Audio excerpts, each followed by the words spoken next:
WhatsApp guys, welcome back once again. दोस्तों, आज की कहानी का नाम है द मेट्रो। कहानी की शुरुआत एक बूढ़े आदमी से होती है जो इस टनल का मेंटेनेंस देखता है, लेकिन आज उसे यहाँ के हालात कुछ ठीक नहीं लग रहे हैं क्योंकि दीवारों पर काफी तेज पानी लीक हो रहा है और ये एक अच्छी बात नहीं है। इसलिए वो अपनी ड्यूटी निभाते हुए अपने सीनियर के पास जाता है और उन्हें इस बारे में तुरंत बताता है, लेकिन वो उसकी बातों पर ध्यान नहीं देते और हम देख लेंगे ये बोलकर बात को टाल देते हैं। इसके बाद हम एक लोको पायलट को देखते हैं जिसकी ड्यूटी अब बस शुरू ही होने वाली थी, लेकिन तभी वो बूढ़ा आदमी जाकर उसे भी ये बात बता दे और वो पायलट कई और लोगों को इस बारे में बताकर अपनी ड्यूटी के लिए निकल जाता है। लेकिन यहाँ अब उस टनल के पानी का बहाव तेज होने लग गया था। वहीं दूसरी ओर हम एड्रियान को देखते हैं जो कि एक डॉक्टर है।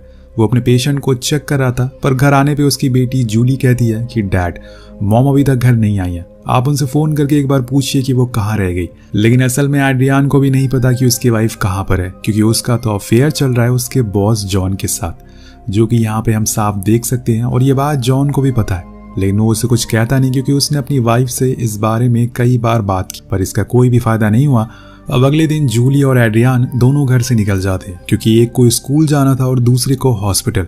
लेकिन उनके जाने के बाद वहां पे क्लारा आती है जो उन दोनों से मिलने आई थी, लेकिन वहां पर वो मौजूद ही नहीं थे, इसलिए उसे निराश होकर घर जाना पड़ता है। अब यहाँ में एक और चीज पता चलती है कि जिस सबवे में पानी लीकेज हो रही थी वो असल में रिवर के नीचे है, यानी कि अगर जरा सी भी क्रैक हुआ तो पूरा सबवे पानी से भर जाएगा और उसमें जाने वाली ट्रेन भी उसी में बह जाएगी। अब स्टेशन के बाहर हम उसी बूढ़े आदमी को देखते हैं जो कि एक लड़की के साथ ड्रिंक कर रहा होता है और उसे नशे में बताता भी है कि कुछ देर बाद कुछ बहुत बड़ा हादसा होने वाला है। अब तभी वहां पर पुलिस आ जाती है और उसे लेकर जाती है क्योंकि वहां पर ड्रिंक करना अलाउ नहीं था। लेकिन वो लड़की जो कि उसके साथ थी वो भागकर मेट्रो की भीड़ में घुस जाती है और कुछ ही देर बाद वो चलना शुरू हो जाती है। अब यहाँ हम बता दें कि मेट्रो इस कहानी में कुछ अहम किरदार मौजूद हैं, जिसमें से जॉन, क्लारा, एड्रियान और एक लड़का लड़की जो आपस में फ्लर्ट करने में लगे हुए हैं।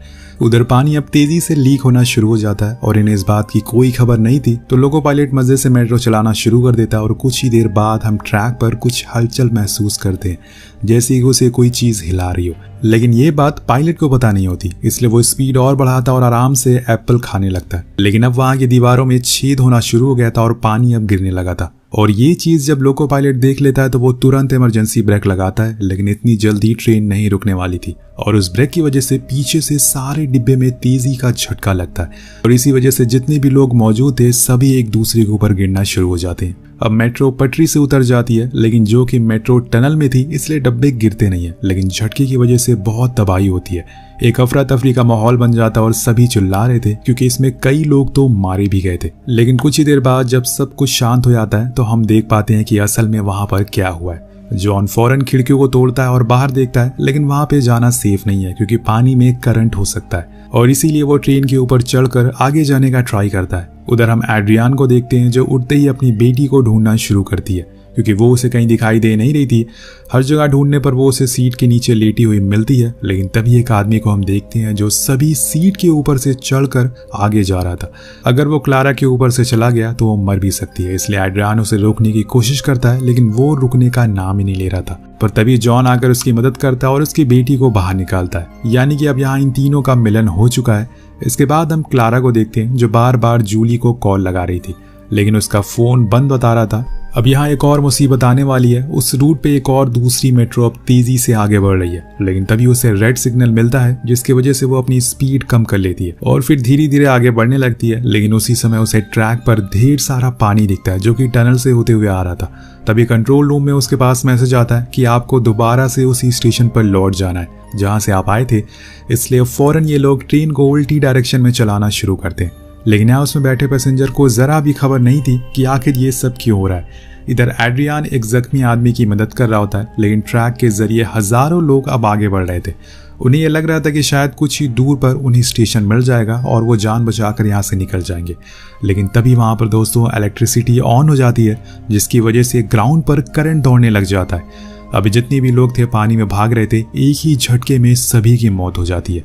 जो लोग पीछे रह गए थे वो वापस मेट्रो में जाना शुरू करते हैं। उधर दूसरी मेट्रो अब अपनी स्टेशन पर पहुंच गई थी, लेकिन वहां खड़े पैसेंजर इससे काफी गुस्से में थे क्योंकि उन्हें समझ नहीं आया था कि असल में ये वापस क्यों आ गई, क्योंकि बाहर के लोगों को इस बारे में अभी कोई जानकारी नहीं है। अगले सीन में हम जॉन को देखते हैं जो पानी में कुत्ते को फेंक कर चेक करता है कि करंट है कि नहीं, लेकिन ये बात क्लारा को पसंद नहीं आती, इसलिए वो उसे वापस लाने को कहती है। तो वो उसे पानी से निकाल कर वापस उसे दे देता है, क्योंकि इस जगह पर कोई करंट अभी नहीं था। यहाँ जो लोग मेट्रो के अंदर फंसे हुए थे उसमें से वो दोनों लड़का लड़की भी होते हैं जो फ्लर्ट कर रहे थे। अब ये दोनों बाहर निकलने की कोशिश कर रहे थे, लेकिन तभी मेट्रो का एक हिस्सा उनके ऊपर गिर जाता है और वो फंस जाते हैं। हालांकि लड़की तो निकल जाती है, लेकिन लड़का उसी में फंसा रह जाता है। वो बहुत कोशिश करता है, लेकिन कोई फायदा नहीं हो रहा था, जिस वजह से वो लड़का कहता है कि तुम यहाँ से चली जाओ, अब मैं नहीं निकल सकता हूँ, मेरी मौत यहीं पर हो जाएगी। लेकिन वो लड़की नहीं मानती और कोशिश करती रहती है लगातार, और आखिर में वो उसे बाहर निकाल ही लेती है। जिसके बाद वो लड़का उसे कहता है कि क्या आप मुझे तुम्हारा नंबर मिल सकता है, पर वो मना कर देती है, जिसे सुनकर दोनों तेज तेज हंसने लगते हैं। उधर दूसरी तरफ हम देखते हैं कि जो लोग उस करंट से बच गए थे वो भागकर अब दूसरे स्टेशन पर आ गए थे, लेकिन उन्हें वहां देखकर बाकी लोग घबरा जाते हैं और इसी चक्कर में वहां पर भगदड़ मच जाती है। लोग किसी तरह से बस स्टेशन के बाहर निकलना चाह रहे थे और इसी वजह से इसमें कई लोग मारे भी जाते हैं, और जो बच जाते हैं वो बाहर की ओर बढ़ना शुरू करते हैं। अब बाहर भीड़ बढ़ती जा रही थी, जिसे रिकॉर्ड करने के लिए वहां 2 रिपोर्टर भी आते हैं और ये खबर आग की तरह पूरे शहर में फैल जाती है। अब वो लोग सारे घायल लोगों की न्यूज दिखाने लगते हैं, लेकिन इतने में वहां पुलिस वाला आता है और उन्हें रोक लेता है। उसका कहना था कि यहाँ पर कई घायल लोग हैं, इसलिए फुटेज ना दिखाए, क्योंकि इससे लोग और घबरा जाएंगे, और उसके कैमरे की मेमोरी भी निकाल लेता है। लेकिन वो रिपोर्टर बहुत ही चालाक, वो उसे ब्लैंक कैसेट दे देता है और असली वाली छुपा लेता है, और बाद में ये लोग उसे पब्लिश कर देते हैं। जिसके बाद होना क्या था, पूरे रशिया में भगदड़ मच जाती और हर तरफ बस इसी के बारे में बातें चल रही थी। और रशियन पुलिस हेडक्वार्टर के लोग फौरन स्टेशन पहुंचते हैं और तुरंत रेस्क्यू टीम भेजते हैं ताकि जो बचे लोग हैं उन्हें बचाया जा सके। इधर जूली भी न्यूज देख लेती है, हालांकि उसे पता नहीं था कि उसकी बेटी किस मेट्रो में है, लेकिन वो ये न्यूज देखकर रोने लगती है और फौरन स्टेशन की ओर बढ़ने लगती है। लेकिन वहाँ मेट्रो में अभी भी एड्रियान, क्लारा, जॉन, उनके साथ 2 और लोग थे जो बीच वाले डब्बे में फंसे थे, इसलिए वो कैसे बाहर निकले उन्हें समझ नहीं आ रहा था। पर तभी जॉन उन्हें बताता है कि हमें बीच से होते हुए आगे जाना होगा, और ये करते हुए हम सबसे आगे वाले डिब्बे तक पहुंच सकते हैं, लेकिन बस थोड़ा संभाल कर आना होगा। सभी मान जाते हैं और फिर एक एक करके आगे बढ़ने लगते हैं। कुछ ही देर बाद वो मेट्रो से बाहर आ जाते हैं, पर यहाँ हम देख पाते हैं कि मेट्रो का एक डिब्बा बस बीच से टूटने ही वाला है, और अगर ऐसा हुआ तो बाकी डिब्बे आगे बढ़ने लगेंगे, क्योंकि ये टनल स्लोप में बनी हुई है और इसी ट्रैक पर अब ये लोग चल रहे, मतलब मौत इनके बस बिल्कुल पीछे है और इन्हें अब ऐसे ही चलकर स्टेशन तक पहुंचना होगा। लेकिन इनके लिए सफर इतना आसान तो नहीं होने वाला था। ये अब धीरे धीरे आगे बढ़ रहे थे, लेकिन तभी एक पानी की लहर तेजी से इनकी तरफ आ रही थी, जिसका ये साफ मतलब है कि वो अब मेट्रो का डिब्बा एक दूसरे से अलग हो गया। इसलिए सभी कोई सेफ जगह ढूंढने लगते हैं जहां पर ये छुप सकते हैं। लेकिन इनके साथ एक मोटा आदमी भी होता है जो इनके साथ ना भागकर बल्कि आगे जाने लगता है, पर तब तक वो डिब्बा उसके करीब आ जाता है और उसे एक बहुत ही बड़ी लहर बनती है, जिससे वो आदमी उसके नीचे कुचला जाता है और ये सारी घटनाएं उसके साथ ही देखते रह जाते हैं, लेकिन वो उसे बचा नहीं पाते और इसी हड़बड़ी में उस लड़की का इनहेलर पानी में गिर जाता है। इधर एड्रियान को एक डोर मिलता है जिसे वो खोलने की कोशिश करता है, लेकिन कोई फायदा नहीं था। थोड़ा और आगे जाने पर इन्हें एक जाली मिलती है जिससे बाहर निकला जा सकता है, क्योंकि ये रोड पर जाकर खुलती थी, लेकिन उसे तोड़ना पड़ेगा जो इतना आसान नहीं है। ऊपर से दूसरी तरफ पानी भरता ही जा रहा है। अगर इन्होंने कुछ फैसला नहीं लिया तो कुछ ही देर में ये सब डूब जाएंगे। अब तीनों आदमी उस जाली को पकड़कर झूलने लगते हैं ताकि वो नीचे आ सके। वो खुल तो जाती है, लेकिन जब वो ऊपर देखते हैं तो ऊपर रोड वाला मैनहोल बहुत ही ऊंचाई पर था और वहां तक पहुंच पाना बहुत ही मुश्किल है। तो एड्रियान उस लड़के से उसका फोन मांगता है ताकि वो नेटवर्क पकड़ा सके और कॉल लगाकर मदद मांग सके, लेकिन इनकी किस्मत खराब थी। वो लड़का फोन पानी में गिरा देता और अब उसे ढूंढ पाना बहुत ही मुश्किल था। वहीं दूसरी तरफ उस लड़की की तबीयत अब खराब होना शुरू हो जाती है, क्योंकि उसका इनहेलर पानी में खो गया था। उसे सांस लेने में दिक्कत हो रही थी और इसलिए वो लड़का डिसाइड करता है कि वो मेट्रो वाले हिस्से में वापस जाएगा और वहां से वो इनहेलर लेकर वापस आएगा। अब वो वापस वही मेट्रो तक जाता है और वहां जाकर उसे वो इनहेलर मिल जाता है, लेकिन उसकी टॉर्च कहीं खो जाती है, जिस वजह से वो पैनिक करने लगता है। इसी कारण वो रास्ता भी भूल जाता है। लेकिन यहाँ वो लड़की दिमाग यूज करती है और वो परफ्यूम से आग जलाती है, जिससे थोड़ी रोशनी होती है और वो उसी को फॉलो करके ऊपर आ जाता है और उसको इनहेलर दे देता है। तो दोस्तों, इसे ही कहते हैं ट्रू लव।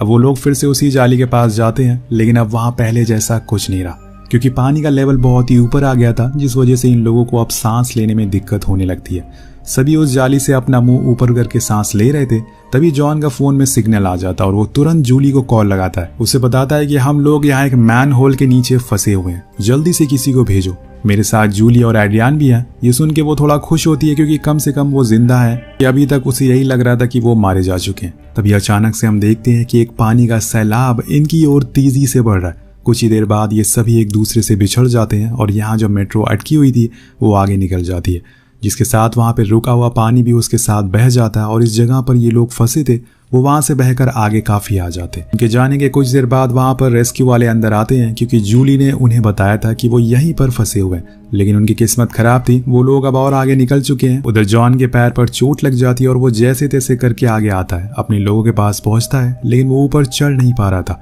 इसलिए एड्रियान उसकी मदद करता है और उसे ऊपर लाता है। यहाँ वो उसे ये भी कहता है कि तुम्हें क्या लगता है कि मैं तुम्हें इतनी आसानी से मरने दूंगा? नहीं, ऐसा नहीं है, अभी तुम्हें कुछ पेपर पर साइन करना है, जिसके बाद तुम कहीं भी जाओ मेरी बीवी के साथ, मुझे कोई फर्क नहीं पड़ेगा, क्योंकि मुझे ये अच्छे से पता है कि वो इस समय तुम्हारे लिए रो रही होगी। तो जॉन कहता है कि तुम्हें क्या लगता है मैं जूली से शादी करने वाला हूँ? नहीं, ऐसा नहीं है, मैं बस उसे यूज कर रहा हूँ, उसका इस्तेमाल कर रहा हूँ, और ऐसा चलता रहेगा, वो किसी एक की नहीं हो सकती है। अब उसकी ये बात सुनकर एड्रियान को बहुत गुस्सा आता है, जिसके बाद उन दोनों में लड़ाई होना शुरू हो जाती है। एक पल तो ऐसा लग रहा था कि जैसे कि एड्रियान ने बस जॉन को मार ही दिया था, क्योंकि वो उसे पानी से बाहर ही नहीं आने दे रहा था। लेकिन तभी अचानक से वो रुक जाता है और दूर जाकर बैठ जाता है, क्योंकि लड़ने का कोई फायदा नहीं है, जो हकीकत है वो कोई नहीं बदल सकता है। उसके पास उसकी बेटी आकर कहती है कि डैड, आपने मुझसे प्रॉमिस किया था कि आप कभी किसी से लड़ाई नहीं करेंगे, वो अच्छा आदमी नहीं है, इसलिए आप उनसे बात मत करिए। ये सुन के वो रोने लगता है और अपनी बेटी को गले से लगा लेता है, पर अब शायद इनकी कोई उम्मीद नहीं बची है और ये इन्हें भी पता चल चुका है, इसलिए ये लोग बस वहीं बैठकर ऊपर वाले को याद करना शुरू कर देते। एक वही है जो इन्हें रास्ता दिखा सकते। कुछ रेस्क्यू वालों को एक हॉल्ट के पास ये लोग बैठे हुए मिलते हैं, जिन्हें क्लारा देख लेती है और अपने डैड से कहती है कि देखो शायद कोई आ रहा है। वो देखते हैं कि वहां पे सच में रेस्क्यू वाले थे, पर तभी टनल का वो हिस्सा टूट जाता है जिसके ऊपर से नदी बह रही थी। अब इसीलिए दोस्तों पूरा टनल में अब पानी भर चुका था जो इनकी तरफ तेजी से आ रहा था। तभी वो रेस्क्यू वाला फौरन अपने लोगों से वही वॉकी टॉकी से बातें करता है और कहता है कि शटर गेट बंद कर दो जल्दी से, लेकिन वो बंद नहीं करता। और जब वो इस बात की खबर उनके सीनियर को लगती है तो वो तुरंत ऑर्डर देते हैं कि गेट को बंद कर दिया जाए, जिसके बाद तुरंत गेट बंद होता है और पानी का लेवल सही हो जाता है। इधर जूली बाहर अभी भी अपनी बेटी का इंतजार कर रही थी उसी मैन होल के पास। उसे लग रहा था कि शायद वो बाहर आ जाएगी, और इसी पल एक चमत्कार होता है। एक रेस्क्यू वाला गटर से एक आदमी को बाहर आते हुए देखता है। वो फौरन भागते हुए जाता है और उस जाली को बाहर निकालता है और देखता है कि उसमें उसी का एक साथी है और साथ में वही लोग हैं जो अंदर फंसे थे। फिर एक एक करके सारे लोग ऊपर आने लगते हैं और साथ में वो डॉग भी। लेकिन यहाँ जूली ने ये तो सोच लिया था कि अब कोई बचा नहीं है, इसलिए वो जाने लगती है। लेकिन तभी पीछे से उसे आवाज आती है कि मम्मी। जब वो पलटती है तो वहां उसकी बेटी थी। अब वो भागती हुए जाती है और एड्रियान और क्लारा दोनों को गले से लगा लेती है। ये सब जॉन देख रहा था। अब वो उसके पास नहीं गई थी और कही हुई बात उसकी गलत साबित हो गई थी, ये उसके चेहरे से साफ साफ झलक रहा था। लेकिन यहाँ एड्रियान जूली से नाराज था, इसलिए वो उसके साथ बैठता नहीं है। लेकिन उसकी बेटी के रिक्वेस्ट करने पर वो उसके साथ एम्बुलेंस के अंदर बैठ जाता है। दूसरी तरफ हम उसी लड़के को देखते हैं जो उसे लड़की को प्रपोज करता है, और वो लड़की भी एक्सेप्ट कर लेती है, और इसी के साथ ये कहानी यहीं खत्म हो जाती है।